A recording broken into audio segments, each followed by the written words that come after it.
Colonel Patrick Murray is a Republican, is a U.S. Army vet who is making his second run for Congress in Virginia's 8th Congressional District.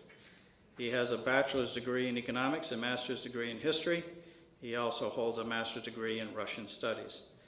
During the Cold War, Patrick commanded tank units in both the 3rd Armored and 3rd Infantry Division on what was then the East-West German border. Later, as a foreign area officer with the Defense Intelligence Agency, he served in Bosnia and Herzegovina, it's a mouthful. Right. Kosovo, and in Serbia, where he was the defense attaché in the American Embassy. Patrick speaks Russian and served throughout the former Soviet Union. He has worked in the U.S. State Department, in the Bureau of Political Affairs, and the United Nations as an American military representative on the Security Council. In 2007, Patrick deployed to Baghdad, Iraq during the surge, and he served on the staff of General David Petraeus. Patrick lives and works in Alexandria, Virginia, and welcome, Patrick. Thank you.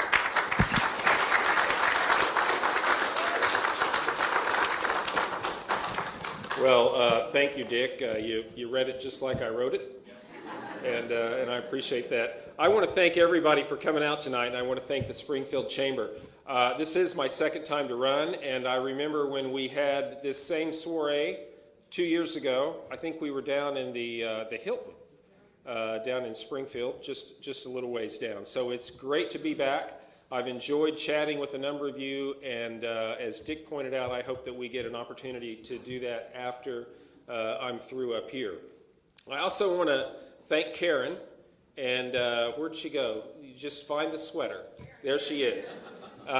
Thank you, Karen, for all of your work, and Coach Brown for getting the first award. Where'd the coach go? He's probably out coaching already. There he is right there. So it's an honor to be here with you all who make our communities better, and I'm just glad to be here tonight. Now, my focus is on jobs in the economy. I mean, that's the biggest issue we have, isn't it? And I understand that something important, the private sectors who create jobs, and it's not the federal government. And what we need, ladies and gentlemen, is some leadership, finally, in Washington, D.C., that is willing to put people over partisanship. And I'm glad Dick asked that question a little bit ago, and I'm going to get to that in a second. But I just want to, I was on the U.S. Chamber site here a while back, and they had a small business survey. Many of you all may have participated in it. And I just want to point out a couple of things that was very striking to me that that survey conveyed. 78%, just about 3 points. 78%, what's your biggest issue? The quote is, get government out of the way. Now, think about that. And I'm just, one thing the Springfield Chamber's doing, I noticed you guys are participating in this Workforce Freedom Initiative that the U.S. Chamber's hosting. And that has to do with labor issues. I'd love to be able to come to that. I think it's later this month, Dick. I'm not sure where it is. But it has to do with concerns with National Labor Relations Board, with NLRB, with the Department of Labor, with the EPA, Environmental Protection Agency, or as some people call it, the Employment Prevention Agency. And so those are concerns. And I also went to a briefing the other day by the Business Coalition for Fair Competition. I don't know how many of you all are familiar with that, but we have this issue going on now in the federal government with insourcing. And there's something like 860,000 government employees who do something that the private sector could otherwise do. And their focus, they call it the Yellow Pages test. If you could go into the Yellow Pages, to the extent that anybody still has Yellow Pages, but if you can go into the Yellow Pages and find a business that does something, then the federal government oughtn't to be doing it, or they at least ought to be competing like the private sector is doing. So what you all are doing with that I think is important. And we talk about the federal regulations that are going on out there. When you look at the Small Business Administration, who is very much pro-administration, they had some numbers out. This is amazing to me. Annual cost of federal regulations to business owners and taxpayers, $1.7 trillion. That's like running a marathon with a 200-pound weight on your back. And I know Chris Perkins could probably do that, having been in Special Forces. But the rest of us, we wouldn't do so well. And so our government is in the way, and that's why you all said, and small business owners said, get government out of the way. And that's never a good time for all those regulations, especially when you've got over 8% unemployment now for how many months? 42 months. The U6 number's what? 15% unemployment. We need pro-business leaders in Congress.